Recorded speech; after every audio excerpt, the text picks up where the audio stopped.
Hi my dear friends, welcome to motucreation. இன்றைக்கி ஒரு evening vlog தான் பார்க்க போகிறோம்.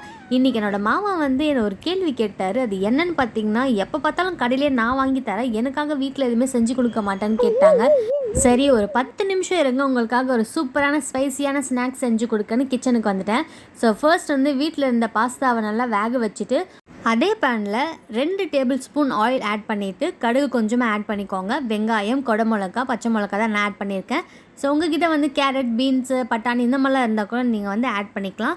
ஸோ நெக்ஸ்ட்டு நம்ம வேக வச்சுருக்க இந்த மக்ரூனியை இதில் ஆட் பண்ணிவிட்டு ஒரு 2 மினிட்ஸ் நல்லா குக் பண்ணிக்கோங்க. ஸோ நெக்ஸ்ட்டு நான் இதுக்கு என்னென்ன மசாலா ஆட் பண்ண போகிறேன்னு பார்த்தீங்கன்னா, Kashmir chilli powder, next Maggi masala. So நார்மலாக ஷாப்பில் பார்த்தீங்கன்னா 5 ருபீஸுக்கு மேகி மசாலா கிடைக்கும். ஸோ அதை யூஸ் பண்ணி தான் நான் இன்றைக்கி இந்த பாஸ்தா செஞ்சுருக்கேன்.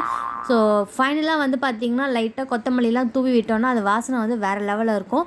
அண்ட் நெக்ஸ்ட் பார்த்திங்கன்னா இந்த பேனை பார்த்துட்டு கீழே கண்டிப்பாக கமெண்ட் பண்ணுவீங்க, என்னென்ன வெள்ளை வெள்ளையாக இருக்குது, சாமான் ஒழுங்காக தேய்க்க மாட்டிங்களான்னு. அப்படிலாம் ஒன்றும் இல்லை. ஸோ ஃபஸ்ட்டு வேக வச்ச தண்ணி இருந்துச்சுல, அதுலேயே வாஷ் பண்ணிவிட்டு அதுலேயே நான் குக் பண்ணனால தான் அப்படி இருக்குது. ஸோ ஓகே ஃப்ரெண்ட்ஸ், இந்த வீடியோ கண்டிப்பாக பிடிச்சிருக்கோம் நம்பராக. பிடிச்சிருந்தால் லைக் பண்ணுங்கள். ஸோ நீங்களும் உங்கள் ஈவினிங் ரொட்டீனை உங்கள் ஃபேமிலியோடு என்ஜாய் பண்ணுங்கள். இந்த வீடியோ பிடிச்சிருந்தா motucreation சப்ஸ்கிரைப் பண்ணுங்கள். தேங்க்ஸ் ஃபார் வாட்சிங். Bye bye.